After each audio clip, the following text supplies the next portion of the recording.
Greetings, YouTube.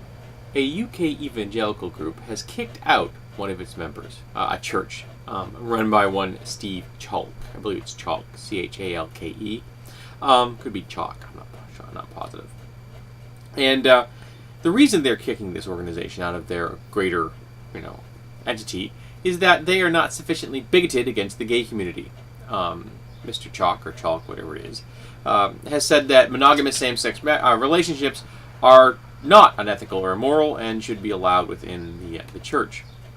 I'm sure it's something that will be defended vehemently, that it was always so in 50 years. And this is all about gatekeeping, about tribalism, about isolating one group from the others because they now hold a view that the larger tribe has decided that doesn't fit their tribal definitions. Unfortunately, I have a cat that wants attention. I apologize.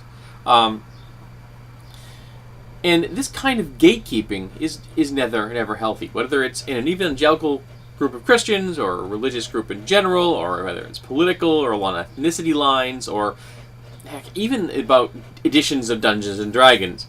This type of tribalism isn't healthy for us. The idea that we can clearly define this group as okay and this group as not, where we don't make the connections that we have in common, we make the distinctions that keep us apart. And because of that, it causes rifts in relationships and in amongst people, and of course causes more strife in the world as opposed to reducing strife, which is pretty much what I think all of us should be doing. We should all be working towards the concepts of empathy, sympathy, and compassion. And this kind of tribalism, this kind of sectarian gatekeeping is not furthering that cause. And I'm going to link both to the Fred Clark article where I originally got this and to this specific article from the ChristianityToday.com, both of which you probably want to take a look at. Fred has a number of other links to other examples of such tribalism, of such labeling. For example, this person I just mentioned, Steve Chalk, or Chalk, whichever it is now controversial because he has taken a belief and stepped outside the overarching core values, as they would probably call them, of the evangelical movement, both in the UK, and of course this is reflected by the evangelical movement here in the United States.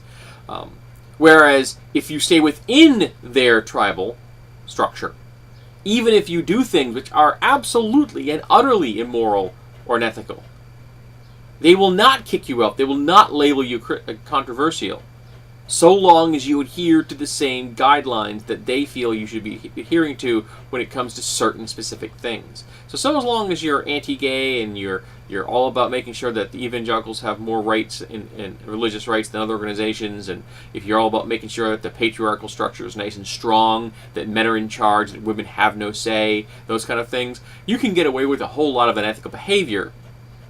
Whereas if you step outside that tribal structure, like saying that same-sex relationships should be considered as moral as different sex relationships, then suddenly you're controversial and you get pushed out.